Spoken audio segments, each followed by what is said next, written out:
তুমি ভিতরে উঠো, ওরই ছোট ভাই।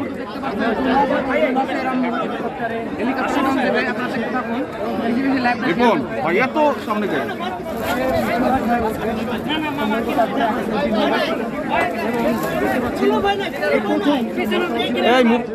মারো, আরো কাছে যাও, দরকার না, আর একটু কাছে যাও। হাজারো জনতার সামনে দেখতে পাচ্ছি।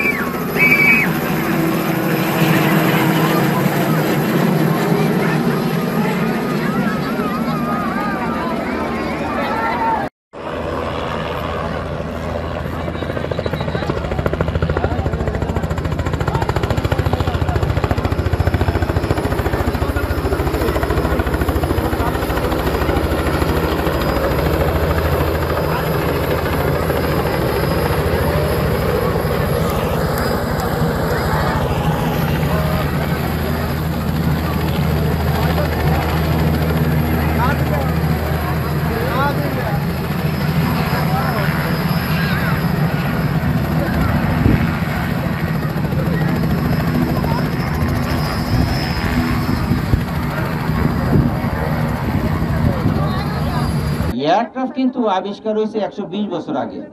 এয়ারক্রাফট আবিষ্কার হয়েছে 120 বছর আগে, কিন্তু ও যে কাজটা করলো, মানে নিজের মেধা দিয়া এই শিক্ষাতে ওই কাজটা যে করলো, এবং এই কাজটাকে আমরা ওরে আরো হেল্প করিয়া আর্থিক বা বুয়েট বা যারা আছে এরোস্পেস ইউনিভার্সিটি, এরা সবাই আইসা যদি এটাকে ভালোভাবে করা যায়, প্রথমে 2 সিট, তারপর 3 সিট, তারপর 4 সিট, তারপর এটা সার্টিফিকেশন দরকার আছে। একটা প্লেনের কিন্তু অনেকগুলো ইনস্ট্রুমেন্ট থাকে। একটা ইনস্ট্রুমেন্টে অল্টিটিউড শো করবে, একটা ইনস্ট্রুমেন্টে গতি শো করবে, একটা ইঞ্জিনের প্যারামিটার শো, সবগুলা কিন্তু একটা পার্ট বাই পার্ট ওকে জানতে হবে।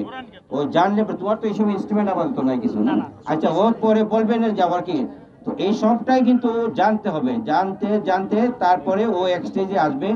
এটার জন্য অনেক বড় প্রজেক্ট দরকার, অনেক বড় হ্যাঙ্গার দরকার, তারপরে অ্যালুমিনিয়াম শীট দিতে হবে, তারপরে ওকে জানতে হবে কোনটা এলিভেটর, কোনটা এলরন, তারপরে কোনটা রাডার, তারপরে এই সমস্ত কিছু জানতে হবে। তারপরে ব্যালেন্স করতে হবে। ও একটা কাজ যেটা ভালো করছে সেটা হচ্ছে যে ব্যালেন্সিং। অনেকে প্লেন যখন বানায় ও তো সামনে বসে, ধরো তো মেকটা বলে দিই, হ্যাঁ, অনেকে প্লেন বানায়, যদি যেমন ধরে এটা একটা প্লেনে যদি ওর সামনে বসা আছে, ইঞ্জিনটা পিছনে, কোনো কারণে যদি ওর ওয়েট বেশি হয় ইঞ্জিনের থেকে, তো টেক অফ করার পর পরে এরকম পড়ে যাবে, ক্রাশ করবে। আবার যদি কোনো কারণে ওর থেকে ইঞ্জিনটা বেশি ওয়েট হয়, তো টেক অফ করার পর ইঞ্জিন ক্রাশ করে যাবে। সুতরাং এই যে ও ব্যালেন্সিংটা করছে, কইরা সর্বোচ্চ কত ফিট চালাইছো? 50 ফিট আর 4 কিলোমিটার 50 সেকেন্ড বা 1 মিনিট। আচ্ছা, তাহলে ও বাঘ বের করে। এই যে জিনিসটা ওকে, তুমি তো স্পিডটা তো আন্দাজ করতে পারো না, মিটার আছে, কোন স্পিড আছে 60 মিটার, আর অল্টিটিউড বোঝা যায়?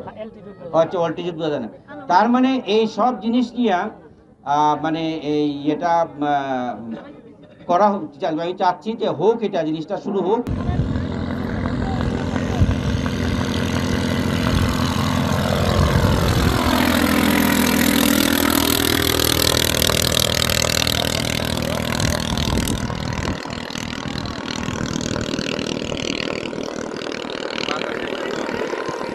আজ থেকে 4 বছর আগে আমি শখের বসে রিমোট কন্ট্রোল প্লেনের কাজ শুরু করি। তো তখন আমি এটা শখের বসে করেছিলাম। আর রিমোট কন্ট্রোল প্লেন একটা দুইটা করে বানাতে বানাতে আমি অনেকগুলো বানিয়েছিলাম। তো সেগুলো অনেক ভালোভাবে ফ্লাই করতো।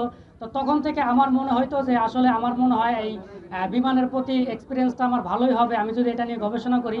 তো তখন আমার মনে চাই যে আমি একটা আল্ট্রালাইট তৈরি করি যেটা দিয়ে আমি উঠতে পারবো। তো সেখান থেকে আজ থেকে 2 বছর আগে আমি এই বিমানটা বানানোর কাজ শুরু করি। গত 1 বছরে একটা বানিয়েছিলাম, সেটা পারফেক্ট না হওয়ার কারণে সেটা আমি বাদ দিয়ে দিই। তারপর লাস্ট 1 বছরে আমি এই বিমানটা তৈরি করি এবং এটাতে অনেক পরিশ্রম, অনেক মেহনত এবং অনেক ক্যালকুলেশন করতে হয়েছে। অবশেষে আল্লাহর রহমতে এটির ওয়েট ব্যালেন্স এবং সব কিছু সঠিকভাবে হওয়ার কারণে এটাকে আমি টেক অফ করতে পেরেছি। আর বিশেষ করে এটাকে আমি কখনোই বেশি উপরে ওঠানোর চেষ্টা করিনি, সেটা আমার সেফটির জন্য মিনিমাম 40-50 ফিট উঠিয়েছি, যেটা অনেক সুন্দরভাবে আমি ব্যালেন্স এবং টেক অফ এবং ল্যান্ডিং করি আপনাদেরকে দেখিয়েছি।